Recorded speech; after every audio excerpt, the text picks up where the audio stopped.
I can only pray that right-wing Gen Z doesn't ruin California. You know, I don't know how real that shit is, man.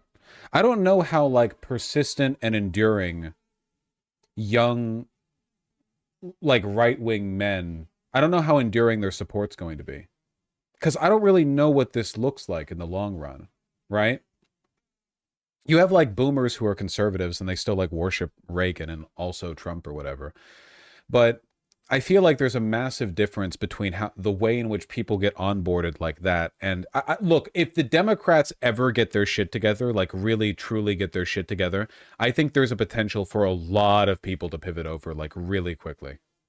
The Hitler Youth. Yeah, but the difference is that the Hitler Youth were instructed in a, what's the right term for this? The opposite of a slash and burn kind of way.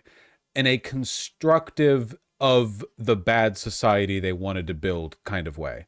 As in, they were sat down and taught a bunch of lies about the world and how they could be useful to the state and what they should venerate and what they should support.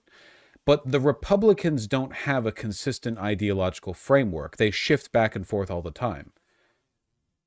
They are very consistent on the whole like accumulating power thing, but I don't know how strong of an ideological foundation you can build on that, right?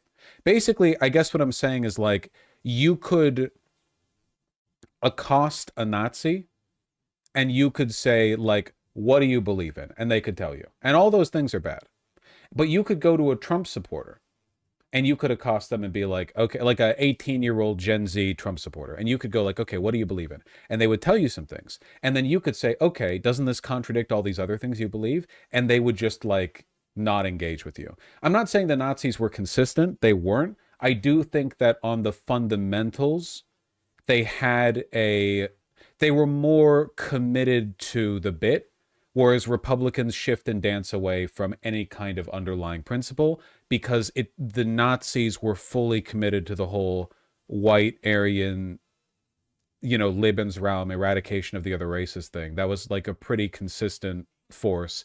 Republicans can't even own up to being racists. Like, Republicans are obviously the racist party, but officially they denounce racism, right? They ask questions. The soy right. There's a lot of like, what do you hold up to? What do you actually believe? I'm not saying it would be better if they all committed to being the worst possible people. I'm just saying that like, I don't know how enduring of an ideological bias you can construct in young people, especially when that's what you're going with. It's one thing to be a like lay epic troll who dances around the libs when you're 18 years old or something. But when you're 35 and you have yet to clarify what you actually want for the economy, is free trade based, is protectionism based? I don't know. Who cares? I don't know if you can sustain that forever. Most of the 4chan shit posters do eventually move on, right? You just see like the constant cycle of the people come in for whom it's still novel to not believe in anything. I don't know. I don't know what I'm talking about.